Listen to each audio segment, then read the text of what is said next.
তুমি কেন হীনমন্যতায় ভুগছো?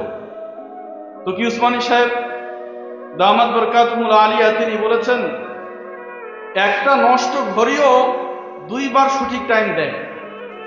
ঘড়িটা নষ্ট হয়ে গেছে ঠিক 12টার কাটায় গিয়ে, ব্যাটারি নাই বা কোনো কারণবশত নষ্ট হয়ে গেছে, তো দিন 12টায় সঠিক টাইম দিবে, রাত 12টায়ও সঠিক টাইম দেয়। এটার দ্বারা উনি বুঝিয়েছেন যে একটা নষ্ট ঘড়িরও যদি দুইবার সঠিক টাইম দিতে পারে, তার একটা মানফাত আছে, উপকারিতা আছে। তাহলে আপনি আর আমি কি পৃথিবীতে বেকার এসেছি? আমি কি এই সমাজের বোঝা? কখনোই আমরা সমাজের বোঝা হতে চাই না। আমরা যোগ্যতা অর্জন করব, তাহলে পৃথিবী আমার পদচুম্বন করবে। আজকে যোগ্যদেরকে খুঁজে খুঁজে বের করা হচ্ছে, কোথায় যোগ্য ব্যক্তি আছে। এজন্য তোমাদের কাছে একটা আবেদন, যে এই আয়োজনগুলোর মাধ্যমে তোমরা তোমাদের নিজের ভিতরে আগ্রহ সৃষ্টি করো, নিজের প্রতিভা